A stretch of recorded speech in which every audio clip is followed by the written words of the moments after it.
بسم اللہ الرحمن الرحیم الحمد للہ رب العالمین وبہ نستعین وصلی اللہ وسلم علی سید الانبیاء والمرسلین وعلی آلہ واصحابہ اجمعین ومن تبعہم بإحسان الی یوم الدین اما بعد۔ میں نے گزشتہ درس میں کہا تھا کہ سورۃ النساء اس کا جو تعارفی درس آپ کے سامنے پیش کیا گیا تھا، سورۃ النساء سے متعلق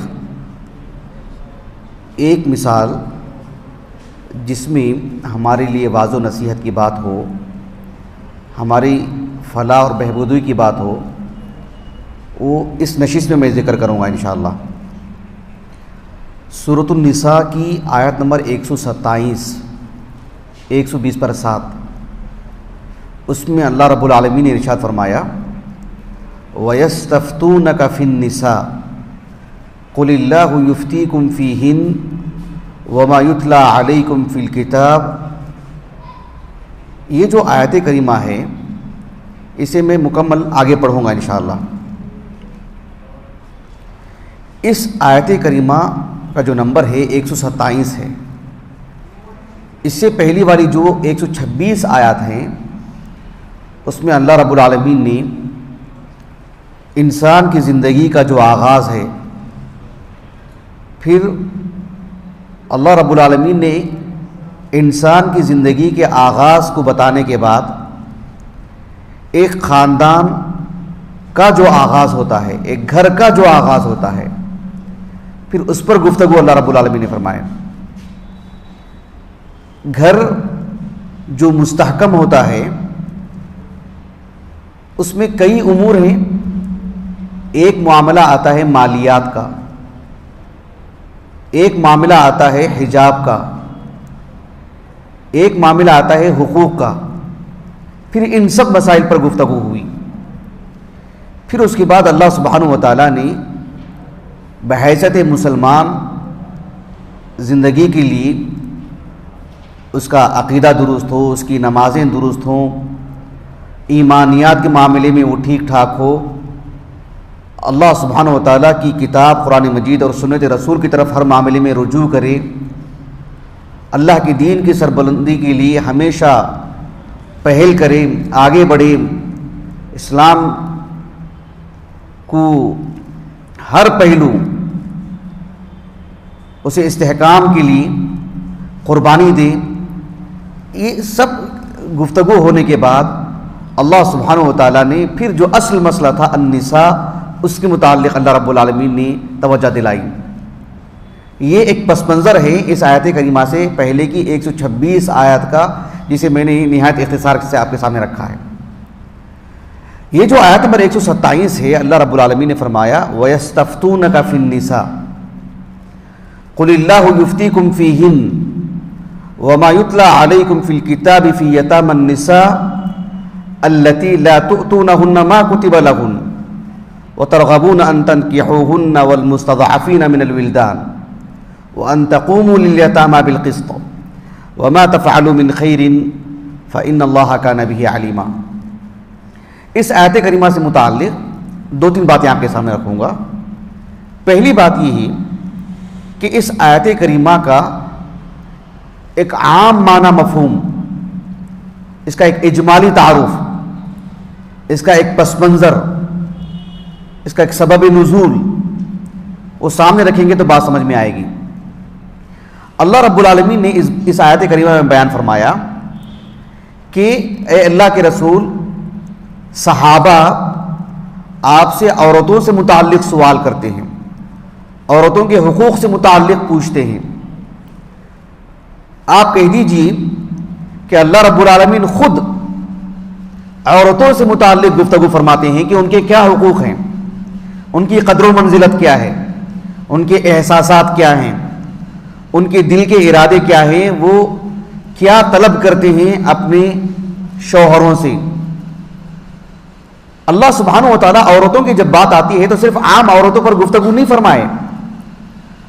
ایک تو عورت مرد کے مقابلے میں جسمانی اعتبار سے دیگر امور میں ضعیف ہے، کمزور ہے، بالخصوص وہ جو یتیم ہو تو اور زیادہ کمزور ہے۔ اللہ تعالیٰ نے کہا کہ اللہ تعالیٰ تو ان کے بارے میں بھی گفتگو فرماتے ہیں، عام عورتوں کے بارے میں بھی، اور عورتوں میں وہ عورتیں جو یتیم ہیں، یتیمی کی زندگی گزار رہے ہیں یا یتیمی کی زندگی گزارتے ہوئے نکلے ہیں، ان کے بارے میں بھی اللہ تعالیٰ گفتگو فرماتے ہیں۔ کیا گفتگو فرماتے ہیں وہ آگے بتاؤں گا میں آپ کو انشاءاللہ۔ تو یہ اس آیت کریمہ میں جو بات بیان فرمائی گئی ہے، اللہ تعالیٰ نے کہا یستفتونک فی النساء، کہ خواتین آ کر کے اللہ کے رسول سے سوال نہیں کیے تھے، بلکہ کون؟ مرد حضرات، صحابہ۔ یستفتونک، سائلین کون تھے؟ سوال کرنے والے کون تھے؟ مرد حضرات۔ انہوں نے اپنے اپنے گھروں کی خواتین سے متعلق سوال کرنے کے لیے آئے تھے۔ تو اللہ تعالیٰ نے کہا کہ یستفتونک فی النساء قل اللہ یفتیکم فیہن، اللہ رب العالمین خواتین کے بارے میں گفتگو فرما رہے ہیں۔ اور وما یتلی علیکم فی الکتاب، اور الکتاب سے مراد قرآن مجید۔ قرآن مجید میں دیکھو، غور کیجئے آپ، اللہ تعالیٰ نے فرمایا قل اللہ یفتیکم فیہن، جن عورتوں کے بارے میں آپ نے سوال کرنے کے لیے آئے تھے، خود اللہ اب ان کے بارے میں گفتگو فرما رہے ہیں۔ اور کس کے بارے میں گفتگو فرما رہے ہیں؟ وما یتلی علیکم فی الکتاب، یعنی کتاب میں، قرآن میں اللہ رب العالمین نے جن کے بارے میں پہلے بھی گفتگو فرما چکے ہیں، ان کے بارے میں اللہ تعالیٰ مزید روشنی ڈال رہے ہیں۔ یہاں پر سمجھے آپ، دو باتیں ہیں۔ جن خواتین سے متعلق سوال کرنے کے لیے آپ آئے ہیں، اللہ یفتیکم فیہن، اب اللہ ان کے بارے میں گفتگو فرما رہے ہیں، ان کے بارے میں بات بتا رہے ہیں۔ اور کس کے بارے میں؟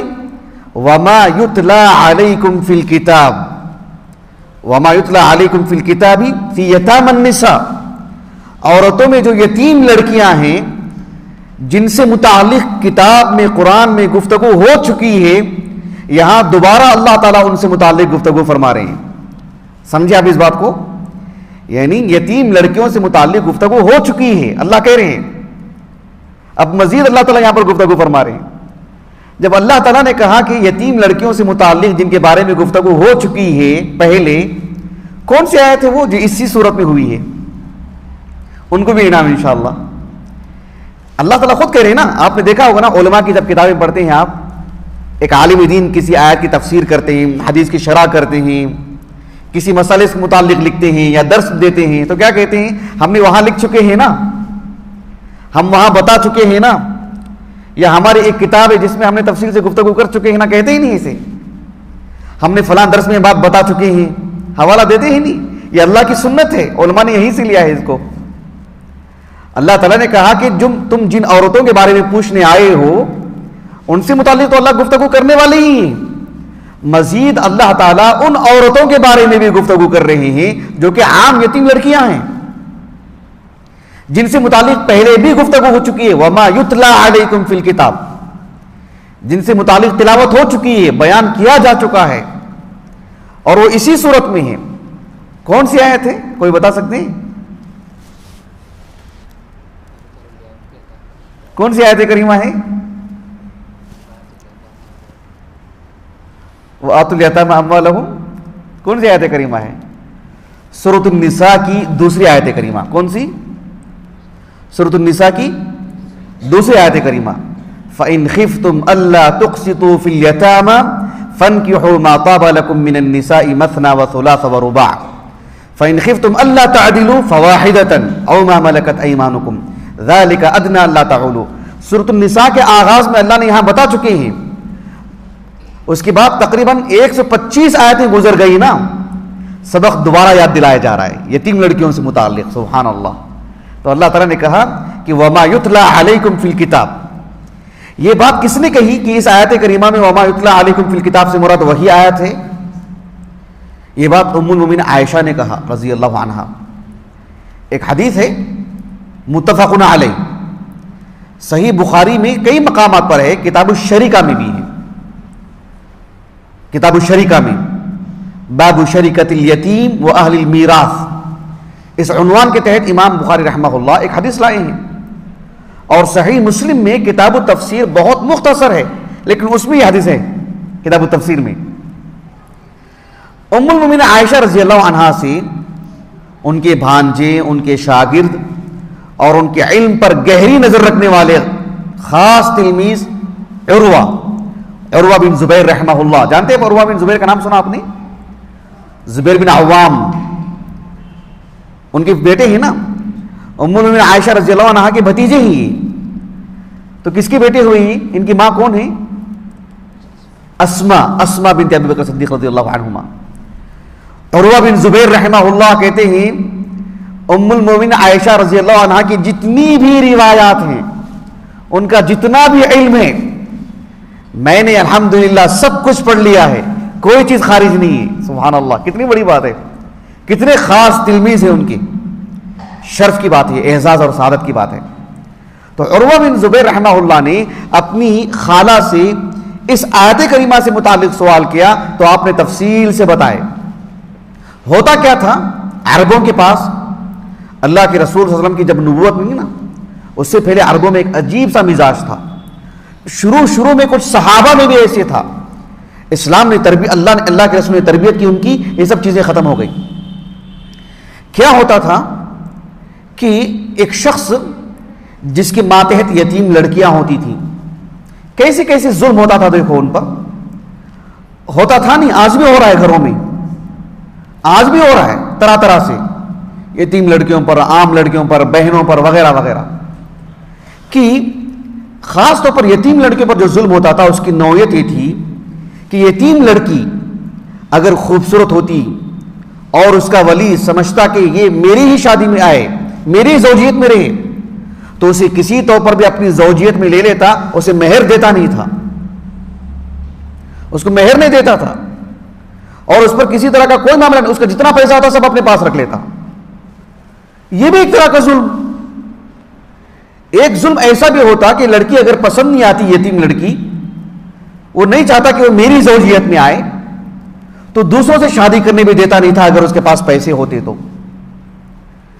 یا تو ایسے آدمی کو دیتا کہ جس سے پورا پیسہ اسے مل جائے، یا مہر میں اسے کچھ ملتا تو وہ بھی حاصل کر لیتا کہ میں اس کا ولی ہوں، اس کا میں سرپرست ہوں. اللہ سبحانہ و تعالیٰ نے، جیسا کہ میں نے کل بتایا نا، اس صورت میں ضعفاء پر گفتگو ہوئی ہے. معاشرے میں کوئی بھی شخص کسی طرح کا بھی کمزور ہو، کسی طرح کا بھی، جو کمزور ہے، جو ضعیف ہے، اسلام نے اسے ہمت دلائی ہے اور اس کا حق پہنچایا ہے. نہ پہنچانے والے پر سخت سے سخت وعید سنائی ہے، اس دنیا میں بھی، صرف آخرت میں نہیں. اس صورت میں ضعیفوں کو اللہ رب العالمین نے قوت پہنچائی ہے. تو عام عورتوں پر بھی ظلم نہ ہو، خصوصاً یتیم لڑکیوں پر بھی ظلم نہ ہو. اللہ رب العالمین نے اس آیت کریمہ میں تفصیل سے گفتگو فرمائے. مجھے جو اس آیت کریمہ کو پیش کر کے جو بات بتانی ہے وہ یہ کہ آج ہمارے اپنے گھروں میں عموماً ہوتا کیا ہے، ہم جب قرآن کی تفسیر کرتے ہیں نہیں، ہم یہی سمجھتے ہیں کہ وہ ابو جہل کے بارے میں تھا، وہ ابو لہب کے بارے میں تھا، وہ عربوں کے پاس ایسا تھا، وہ عرب لوگ ایسا کرتے تھے. کیا کہانی سنانے کے لیے بیٹھے ہیں ہم لوگ؟ پرانے زمانے کے واقعات سنانے کے لیے بیٹھے ہیں؟ یہ بھی تو دیکھنا ہے نا کہ ہمارے گھر میں عورتوں پر کیسے ظلم ہو رہا ہے، بیوی کی شکل میں ہو یا کسی اور کی شکل میں، بہن کی شکل میں، یا ہمارے معاشرے میں کوئی یتیم بچی ہو اس پر کیسا ظلم ہو رہا ہے. یہ بھی تو ایک معاملہ ہے. کیونکہ عام طور پر لوگ جو قوی ہوتے ہیں، منصبدار ہوتے ہیں، مالدار ہوتے ہیں، یا جسمانی طور پر قوی ہوتے ہیں، یا زبان کے تیز ہوتے ہیں، جو کہیں بھی جا کے کچھ بھی جا کے بول دیں گے، ان سے ڈرتے ہوئے تو ان کے حقوق ادا کر دیتے ہیں. لیکن جو زبان بند کر کے بیٹھے ہوئے ہیں، سامنے پوچھ نہیں سکتے، آنکھ میں آنکھ ڈال کے اپنا حق لے نہیں سکتے، اپنی بات سامنے نہیں رکھ سکتے، ان کی کوئی طرفداری بھی کرنے والا بھی نہیں ہے، ان کے اپنے ہی ان کے مقابل کھڑے ہیں، پھر تو ایک معاشرے میں وہ بہت کمزور ہو جاتا ہے، بالخصوص جب بات آتی ہے ایک عورت کی. ایسے میں اپنے ماتحتوں میں جو کمزور ہیں، خصوصیت کے ساتھ خواتین سے متعلق بات، ان کے حقوق اگر کوئی ادا کرتا ہے، ان کی دلجوئی کرتا ہے، ان کا ساتھ دیتا ہے، ان کو قوت پہنچاتا ہے، احسان نہیں کر رہا ہے، کم فرض ادا کر دے رہا ہے. یہ آسان کام نہیں ہے، بڑا کام ہے، اور یہ عام طور پر چھپا کے کرنے والا کام ہوتا ہے. کیونکہ آپ کس کو دکھائیں گے، کس کو دکھانا ہے؟ گھر کے حقوق ادا کر رہے ہیں، آپ کس کو بتا رہے ہیں؟ کسی کا پیسہ یا آپ اس کو پہنچا رہے ہیں، آپ اس کا اپنا معاملہ ہے۔ آیت کریمہ کے اختتام میں اللہ تعالیٰ نے اتنی بڑی بات بیان فرمائی، کہا کہ وَمَا تَفْعَلُوا مِنْ خَيْرٍ فَإِنَّ اللَّهَ كَانَ بِهِ عَلِيمًا، تم جو بھی نیکی کا کام کرو، جو بھی بھلائی کا کام کرو، اللہ سبحانہ و تعالیٰ اس نیکی کا حساب کتاب کرنے والے ہیں، اس نیکی کا علم رکھنے والے ہیں۔ اللہ کے علم سے وہ نیکی غائب ہونے والی نہیں ہے۔ یہ آسان بات نہیں۔ آپ عام طور پر بڑے لوگوں کے پاس جائیں گے، وہ چیز دکھنے میں آ جاتی ہے، لیکن جو لوگ کمزور ہیں نا، جیسے کہ میں نے کہا، جو اپنا درد کسی کو بتا نہیں سکتے، ان کا کوئی حامی نہیں، ان کے سر پر کوئی ہاتھ رکھنے والا نہیں، ان کے جذبات اور احساسات کو بیٹھ کر کے کوئی سننے والا نہیں، ایسے میں اگر آپ جا کے ان کا درد سنتے ہیں، ان کی بات سنتے ہیں، ان کا حق پہنچاتے ہیں، ان کی ضرورتیں پوری کرتے ہیں، یہ چیزیں عام طور پر دکھنے میں نہیں آتی ہیں، لیکن اللہ نے کہا وَمَا تَفْعَلُوا مِنْ خَيْرٍ فَإِنَّ اللَّهَ كَانَ بِهِ عَلِيمًا۔ ہم لوگ عربی زبان سیکھتے اسی لیے ہیں تاکہ اللہ کا کلام صحیح انداز میں سیکھیں۔ عرب جا کر کے دکان میں کمائی کرنے کے لیے کیا، کچھ چیزیں خریداری کرنے کے لیے کیا عربی زبان سیکھتے ہیں؟ عربوں سے بات کرنے کے لیے نہیں نا، اللہ رب العالمین سے ہم کلام ہونے کے لیے، اللہ سبحانہ و تعالیٰ کی گفتگو سننے کے لیے، اللہ کی گفتگو معلوم کرنے کے لیے۔ تو اللہ تعالیٰ نے کہا کہ وَمَا تَفْعَلُوا مِنْ خَيْرٍ، عربی زبان میں جو خیر ہے نا، عربی زبان میں یہ نکرہ ہے، اور یہ اپنے اندر عموم کا معنی رکھتا ہے۔ انسان بڑی نیکی کرے، چھوٹی نیکی کرے، بند کمرے میں کرے، کسی سے چھپ سکتی ہے لیکن رب العالمین سے نہیں۔ آج کی جو تراویح تھی، اس میں آخر میں پڑھنے والی جو آیت کریمہ ہے، کوئی سنا سکتے ہیں؟ آخر میں پڑھی جانے والی آیت کریمہ، ہاں بولیے بولیے، جی بالکل، بارک اللہ فیکم، ما یفعل اللہ بعذابکم۔ اللہ سبحانہ و تعالیٰ نے کہا کہ اللہ تعالیٰ تم کو، یعنی بندوں کو، اللہ تعالیٰ ہم سے کہہ رہے ہیں، اللہ سبحانہ و تعالیٰ تم کو عذاب دے کے کیوں عذاب دیں گے تم کو؟ اللہ سبحانہ و تعالیٰ کی شان میں اضافہ ہونے والا ہے۔ اللہ تعالیٰ اگر بندوں کو عذاب دے، اللہ نے عذاب دینے کے لیے پیدا کیا ہم کو۔ ما یفعل اللہ بعذابکم ان شکرتم وآمنتم، اگر اللہ پر ایمان لاتے ہیں، اللہ کے شکر گزار بنتے ہیں، تو اللہ کیوں عذاب دیں گے آپ کو؟ لیکن غور طلب بات کیا ہے، اس آیت کریمہ کے اختتام میں اللہ تعالیٰ کے دو نام ہیں، کون سے دو نام؟ وَكَانَ اللَّهُ شَاكِرًا عَلِيمًا، شاکرًا علیمًا۔ دیکھیں آپ، شاکر کے معنی قدردان کے، علیم کے معنی جاننے والے کے۔ آپ کوئی نیکی کا کام کرتے ہیں، ہم کوئی نیکی کا کام کرتے ہیں، ایک آدمی دیکھتا ہے تب نہ ہماری قدر کرے گا، نہیں دیکھے گا تو، جب اس کے علم میں ہے ہی نہیں تو ہماری قدر کیوں کرے گا وہ؟ لیکن اس کے علم میں آ جائے تو کیا قدر کرنا ضروری ہے کہ ہماری قدر کرے گا؟ دونوں باتیں ہیں۔ ایک آدمی ہماری قدر کرنا چاہتا ہے لیکن اسے پتا نہیں کہ ہم کیا کیا کر رہے ہیں، تو ہماری قدر کرے گا کیسے؟ وہ اس کے علم میں ہے ہی نہیں۔ ہم بند کمرے میں نیکی کا کام کر رہے ہیں، وہ دیکھ نہیں رہا ہے، دیکھے گا تو قدر کرے گا نا، اور وہ دیکھ ہی نہیں رہا ہے تو قدر کہاں سے کرے گا؟ لیکن کچھ ایسے بھی ہوتے ہیں دیکھتے تو ہیں لیکن قدر نہیں کرتے، لیکن اللہ نے اپنے بارے میں کیا کہا؟ اللہ کا معاملہ ایسا نہیں ہے، وَكَانَ اللَّهُ شَاكِرًا عَلِيمًا، اللہ سے آپ کی کوئی نیکی چھپنے والی بھی نہیں ہے، ہر نیکی اللہ کے علم میں ہے، اور اللہ تعالیٰ آپ کی کسی نیکی کی بھی بے قدری نہیں کریں گے، ناقدری نہیں کریں گے، ہر نیکی کی قدر کی جائے گی۔ شاکر بھی ہے، علیم بھی ہے۔ بندہ شاکر ہو سکتا ہے لیکن علیم ہونا ضروری نہیں، علیم ہو سکتا ہے شاکر ہونا ضروری نہیں۔ اور ساری چیزوں کا علم کیسے ہو سکتا ہے ایک بندے کو؟ لیکن اللہ رب العالمین ہمارے ظاہر سے، ہمارے باطن سے وہ واقف بھی ہے، علیم ہے، اور اللہ رب العالمین کے ہاں کسی نیکی کی ایسی قدر و قیمت گھٹے گی نہیں، کوئی نیکی ضائع نہیں ہوگی۔ تو اللہ نے کہا کہ اپنے گھر کی خواتین جو کمزور ہیں، ضعیف ہیں، آپ کے ماتحت ہیں، ان کے احساسات آپ ہی کو سننا ہے، آپ ہی کو معلوم کرنا ہے، آپ ہی ان کی دل جوئی کریں گے، باہر کا آدمی آ کے دل جوئی نہیں کرے گا ان کی۔ لیکن یہ ایسی نیکی ہے جو بند کمرے میں ہونے والی ہے، باہر نہیں۔ لیکن اللہ نے کیا فرمایا؟ وَمَا تَفْعَلُوا مِنْ خَيْرٍ فَإِنَّ اللَّهَ كَانَ بِهِ عَلِيمًا۔ سبحان اللہ، یہ بہت بڑی بات ہے۔ اللہ کے علم میں آ جائے، سمجھ لیجئے کہ ہمارا حساب کتاب آسان ہو گیا، ہمارا معاملہ حل ہو گیا، اللہ کے علم میں ہے۔ لوگ قدر کرتے ہیں وہ بھی اللہ کے توفیق سے، اللہ ہی محبت ڈالتے ہیں کہ وہ ہماری قدر کریں، اللہ ہی محبت ڈالتے ہیں بندے کے حق میں. تو اللہ رب العالمین کے علم میں ہو، اللہ کی خاطر کر لیں، یہ بہت بڑی بات ہے. اللہ سبحانہ و تعالیٰ سے دعا ہے کہ اللہ رب العالمین ہمارے اپنے گھروں میں ہمارے ماتحت جو خواتین ہیں، اللہ رب العالمین ان کے ساتھ بہتر معاملہ کرنے، ان کی نظروں میں ہیرو بننے کے اللہ ہمیں توفیق عطا فرمائے. سبحانک اللہم و بحمدک، اشہد ان لا الہ الا انت، استغفرک و اتوب الیک.